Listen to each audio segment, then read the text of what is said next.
Howdy, y'all. I'm Dr. Jeff Jarvis with some protocol review for you. This one is going to be a combo job covering crashing patients, both for medical and trauma. Those are actually two different protocols, but because the concepts are so similar, I think it helps to cover how they are the same. And then we can also talk about how they're different. I think it's important to understand the concept underlying both of these protocols first, though. I want to stress that everything in this protocol review module is just as relevant to EMTs as it is to paramedics. It's just as relevant if you're on an engine as if you're on an ambulance. Now, these protocols came about in response to a phenomenon that the folks at OMD noticed long before I got here. But as it turns out, it was the same thing I'd noticed in my previous systems. And it was also something I've seen as a medic. Now, because Levi is way more creative than I am, he came up with the term sudden ambulance death syndrome, or SADS. Get it? Because it's sad and nobody knows why it's happening? Now, that's kind of cute and all, but it's absolutely a real thing. I first noticed it when I was a paramedic working in New York. I would grab patients, I'd throw them on the stretcher, and I would run down to the ambulance where I would then do everything in the back of the truck, or as they annoyingly called it up there, the bus. The problem was I was eventually noticing that I was taking care of an awful lot of patients who just purely by happenstance, mind you, just coded right as I got them into the back of the truck. Now, what I figured out with sufficient experience was that these patients were not actually coding in the back of the truck. I mean, it's not like they had a massive anaphylactic reaction to the ambulance or anything. No, what was actually going on is they were hypotensive and hypoxic where I found them. I just didn't realize it because I didn't look. Turns out you can't figure out if they're hypotensive without assessing.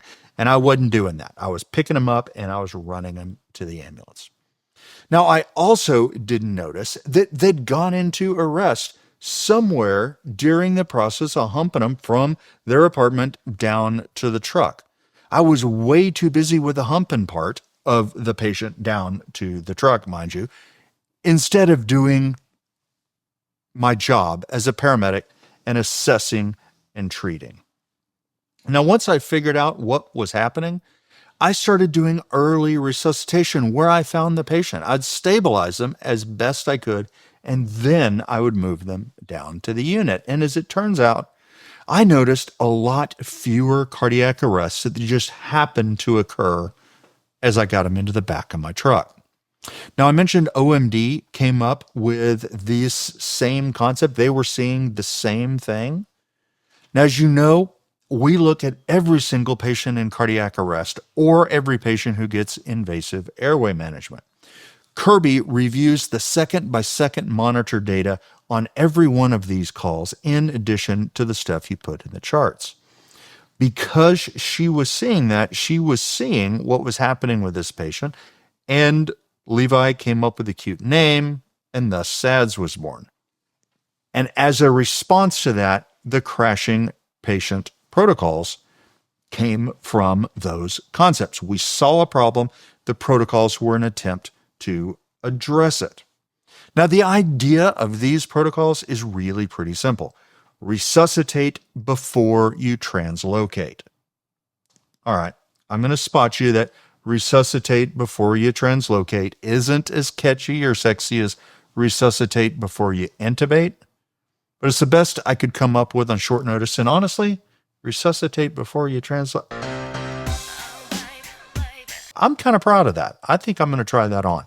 Help me see if this will stick. Resuscitate before you translocate. Look for the problem and try to address it before you move.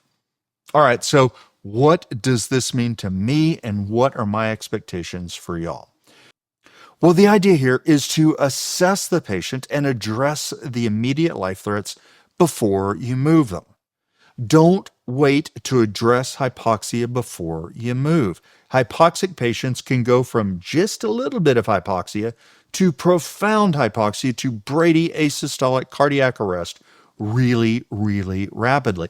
Once they get from the plateau part of the oxyhemoglobin dissociation curve down to this steep part, the part that I call the angle of oh shit, they can decompensate really, really rapidly, way faster than the amount of time it takes to just get them down to the truck. So I wanted to rewrite these protocols to clarify how I want you to use them. So we need to rapidly address immediate life threats before moving. And I want to be clear, though, that I said address and not fix. Some problems are never going to be fixed in the field. And if we sit around trying to fix the problem, we ain't never going to leave the scene. Address means do what you can. Start doing it. If you've done the things you can do, then move. So let's talk about some specifics of these protocols. Now, in trauma, this starts with addressing catastrophic hemorrhage. If the hemorrhage is on an extremity, slap on a tourniquet, get it on there tightly, and then look to make sure it did the trick and continue your assessment. If you've appropriately done the best you can with a tourniquet or two tourniquets and the bleeding hasn't stopped, you're likely not going to control it. Keep trying, of course, but move on with your assessment. Don't stay on scene trying to control the uncontrollable. If that bleeding needs a surgeon, you probably ought to get him to a surgeon while there's still some blood left to bleed. Move. Next, for both medical and trauma, assess and address oxygenation and ventilation. For most patients, this just means put some oxygen on there. The goal for spontaneously breathing patients with good waveform capnography is to apply sufficient oxygen. Sometimes that just means a nasal cannula all by itself, and sometimes it means a high-flow nasal cannula at 25 liters with a high-flow non-rebreather. In patients who are having respiratory distress, add in non-invasive ventilation, CPAP or BiPAP or bilevel or whatever we're calling it, based on what you have available. If you have a ventilation problem, meaning you have no capnography or really crappy capnography, you need to address the ventilation issue. Oxygen alone probably isn't going to address that at all, but CPAP or BiPAP probably will. If that doesn't work, consider RSA or DSI depending on the situation.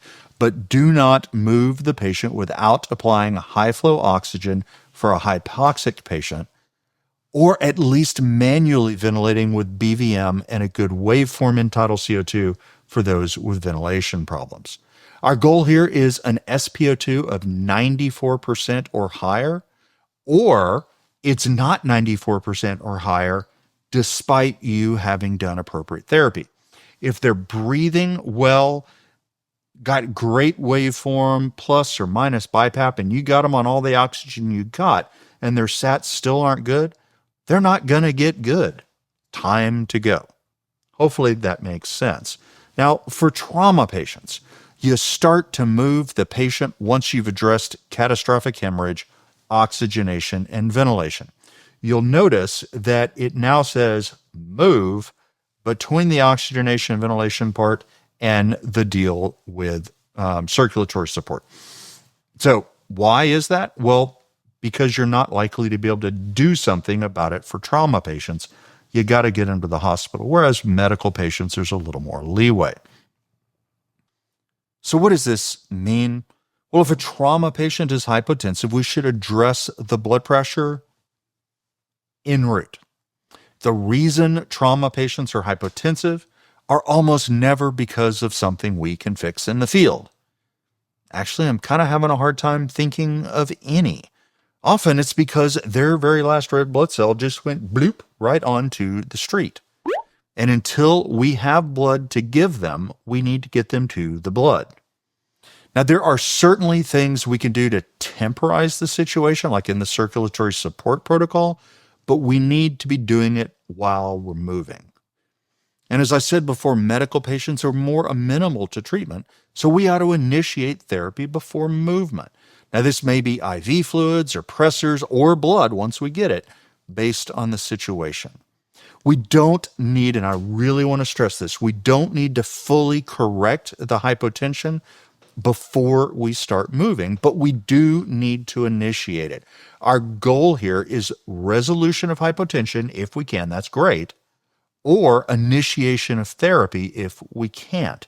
Just get it started, then get moving. Get vascular access and either start your fluids or give them some push dose epi and start setting up your norepi infusion while you're moving the patient. The point here is you've assessed, you've found the problem, you're starting to do something about it, but don't wait for that to work. Go ahead and move. Now, the circulatory protocol, that authorizes the various treatments for hypotension, so go ahead and take a look at that. All right, guys, that's the crashing patient protocol or protocols. The rationale is we end up letting patients die unnecessarily by grabbing them and throwing them in the back of the truck without assessing or addressing life threats. That's not our job, and we end up with unnecessarily dead patients. This is a real thing, guys. I'm very serious about it. It happens in every system. But the only question, the reason you may not have heard about it from other systems is because those systems may not be aware it's happening. It's happened everywhere I've ever been, everywhere we bothered to look. It can't happen here. So stop bleeding, open the airway, assure adequate ventilations, apply oxygen through whatever the appropriate method is. In trauma, do everything else en route. And for medical patients, go ahead and start your therapy and then move. So let's talk about the rare cases when it's okay to move a patient before you've addressed the life threats. Well, the obvious one, the scene is not safe. All right, I don't want you to risk your life. I don't want you to risk your partner's life. Grab the patient, move until you get safe. If you can't get sufficient access to the patient to address the life threats, then move them to the closest place where you can, and then stop and do the things. If just purely by hypothetical example here, you walk in and you find a patient crouched between a bed and a bunch of boxes because maybe you're in the bedroom of a hoarder, move them into the hallway where you might have more room. Move them to the front porch if that's the first place you got room. As soon as you get the room, stop and address the problems. Dr. Miller talks about this concept is lily padding. We're talking about the same thing. All right, that's it for the 2 crashing patients protocols. Thank you for watching. As always, thank you for what you do every single day to help our community be a better place. Take care, y'all.